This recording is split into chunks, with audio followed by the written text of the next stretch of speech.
Okay, we're ready to jump into exploring some of the tools that we have in XD.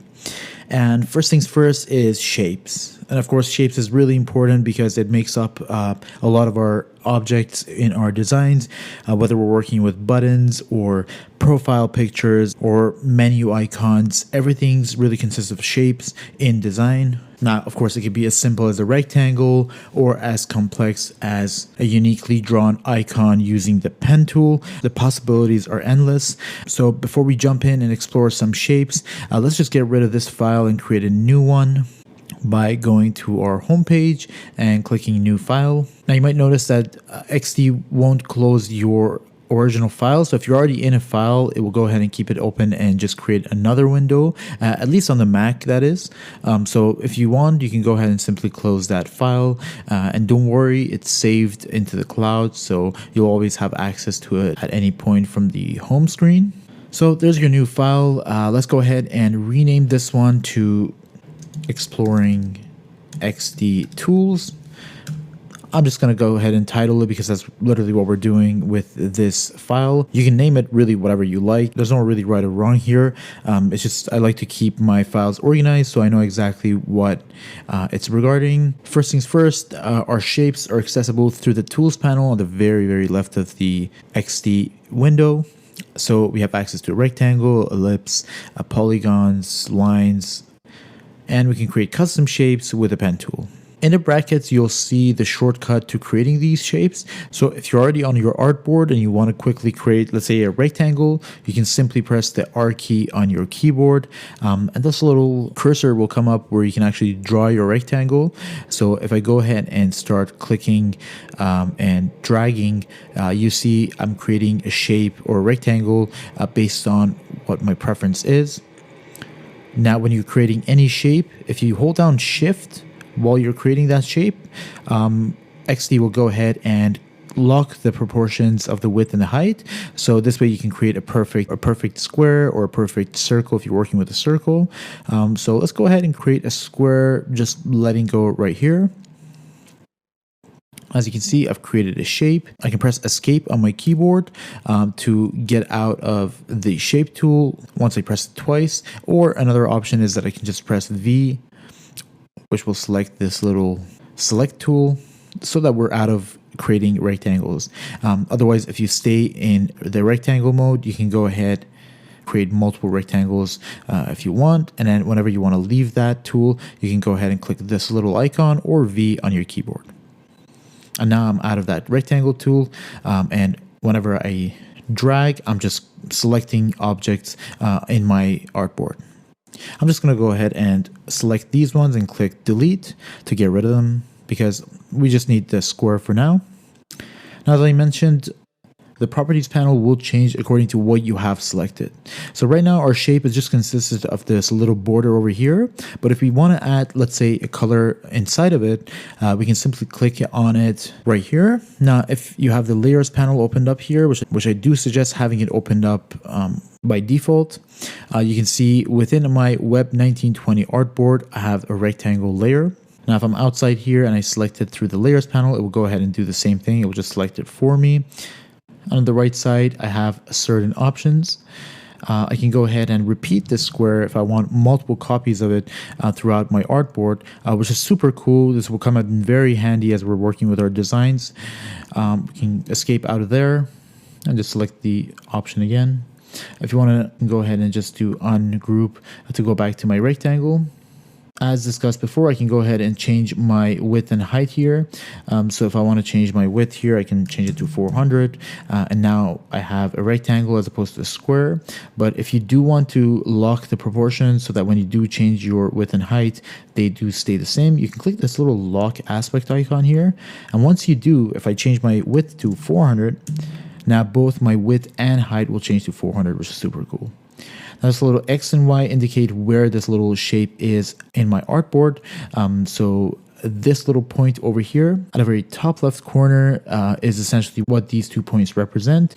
This little point here in my artboard is X0 and Y0. So essentially 88 means this little shape, or this part of the shape is 88 pixels horizontally and 93 pixels vertically. So if I move this around, you'll notice that little X and Y are changing. And if I do put it in the corner, which one of the cool things is that when things come close to corners or edges, XD will go ahead and automatically snap it into place.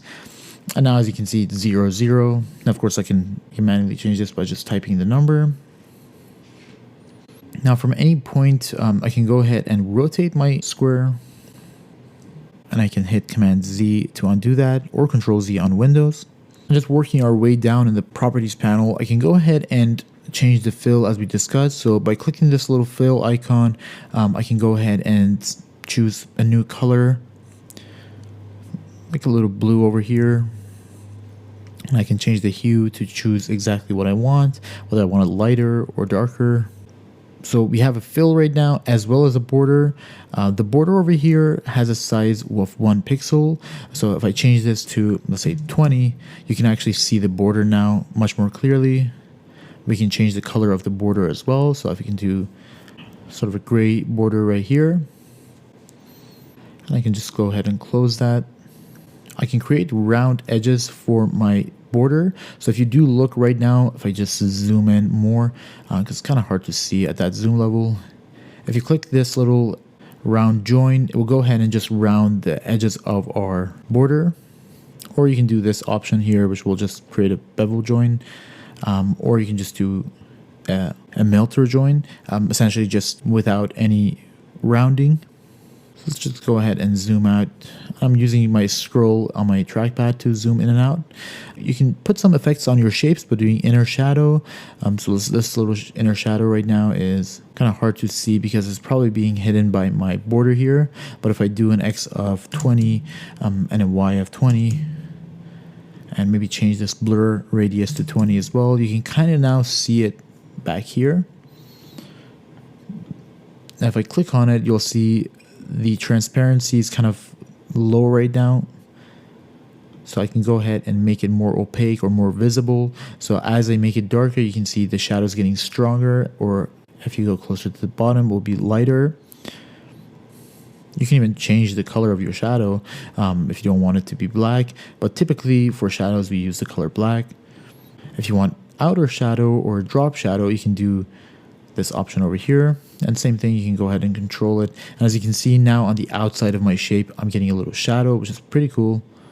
I can choose the X and Y of it. So if I want it to be a little bit further away and more blur, so it's a little bit more blur it out, I can do that option as well.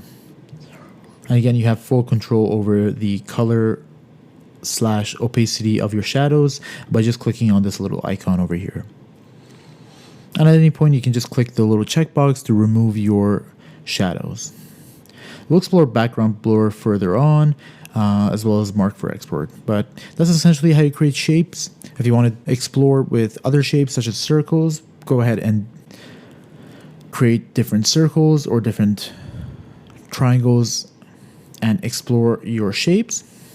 So that's essentially how you create shapes in Adobe XD. Most of these properties are pretty much the same when it comes to different shapes. So you can go ahead and create ellipses and play around with the fill, the border, the shadows, and go from there. One thing I do want to note is that if I exit out of my shape, click this little square over here. This right here is essentially the opacity of that square shape in my artboard. So if I do lower it, as you can see, it will go ahead and fade. And if I put other objects underneath,